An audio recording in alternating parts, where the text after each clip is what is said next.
All right, Econers, it is Thursday, April 23rd, and we are going to continue our two-day extravaganza into the study of the law of demand. And so what I'm going to ask you to do here today is to watch this video and do another Google Doc where you're going to highlight or fill in answers and then turn that into me. I'll send you back some corrections and some feedback with how you're doing. So first off, for those of you guys that are doing the work, and that's a large percentage of you, thank you very much. What you'll see that your budget projects had a significant impact on your grade. I've put those in. If I've seen yours, I'll be finishing those up. If you've submitted them in the last 24 hours, I'll do that today.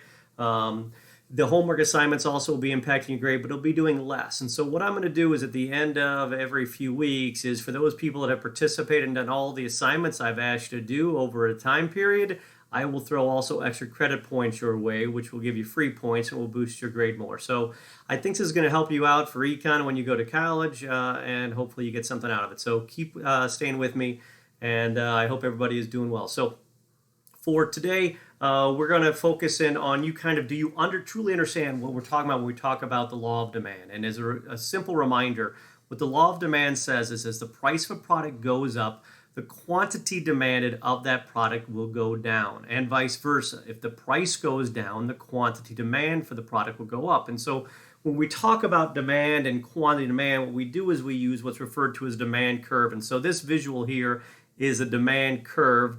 And so from this quadrant, what we see is with these axes, the horizontal and vertical axes, we see the relationship between price, which is plotted on the vertical axes. Price goes up as we go up the axes.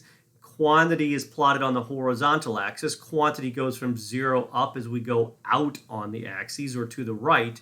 And so first off, when we're talking about quantity demand, if you remember from your review page on Tuesday, and you can always look at that if you're having trouble with our stuff for today, whenever there's a change in quantity demand, and the key phrase here are those two words, quantity demand. If there's a change in quantity demand, only one thing can cause a change in quantity demand, and that's if the price of that product itself changes. And so imagine this is any product. Imagine this is movie tickets themselves. And what we see when we see an increase in quantity demand, the only thing that can cause an increase in quantity demand is if the price of the product goes down. So what we know is at this current level of demand, which is represented by this blue demand curve here, if the movie cinemas is $12 for a ticket, all right, we go from that $12 price point out and we find the axis at point A here, we know that people will buy 7 tickets. Let's say that's 7 tickets every year. Right? If the movie theater drops the price from $12 to $10, we then go down to 10 on the axes, on the vertical axes here. We take that out to curve, and now people will be seeing more movies. They'll see 8 movies because the price has gone down. So a decrease in price leads to an increase in quantity demand. On the other hand, if we increase the price, so let's say this is for another product. Let's say this is a typical price for a pair of jeans, all right? At $30, people are willing to buy 6 pairs of jeans, okay? But if that price raised to $50, people or the market as a whole might only purchase 4. Maybe the market sells 4,000 of these things every week. If the price goes up, we get a decrease in quantity demand. Quantity demand would drop from 6 units down to 4 units, and that's what we see with this movement along the curve. So quantity demand, we only look at one curve, but we look at different price points on those curves. On the other hand, when we're talking about a change in demand results actually in the creation of a second demand curve. And so in this visual here, we've got the original demand curve labeled as D, right, and the second demand curve labeled as D1, right?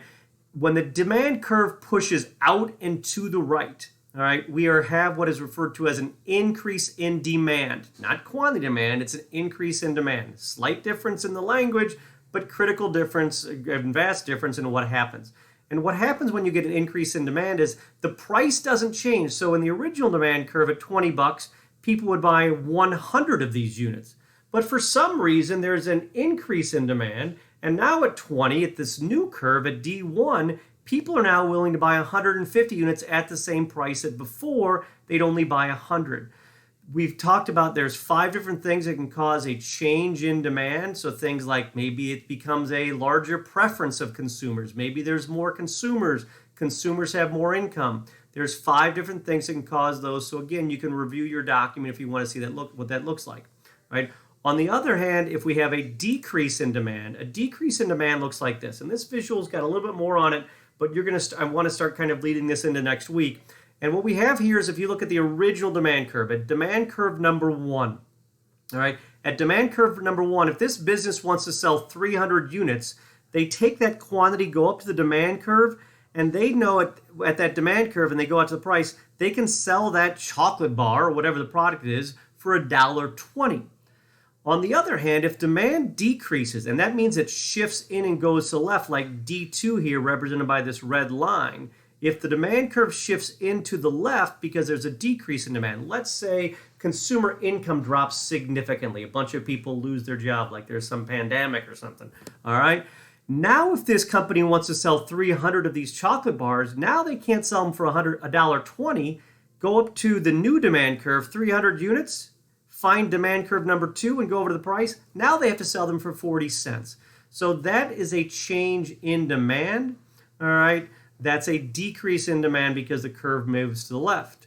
An increase in demand, the curve moves to the right. When we talk about quantity demand, we're always talking about movements just along the curve. So what you're going to do is after this, you're going to go and you're going to open up the Google Doc and the classwork, all right? And I've got a couple reminders here for you to kind of look at those reminders, and I've got 2 sections for you, right? Just follow the instructions. One asks you with 5 questions to highlight, increase, or decrease based upon what you see, and give me an explanation by choosing one of these letters as explaining what's going on. That's for items 1 through 5. And then for the second section, I give you 4 top potential answers. Does it look like option A here, option B, option C, or option D? What do you think is happening in these different scenarios? So for example, question 1 says, a change in quantity demand. What would that look like? Well, it could be either A or B, all right, because anytime you move along the price curve, that's a quantity demand change. So read the statements and then in the blank, just fill in the letter A, B, C, or D that you think is the correct answer. Some of them might have multiple correct answers. So best of luck. Again, thank you for all your efforts, and we'll talk to you soon.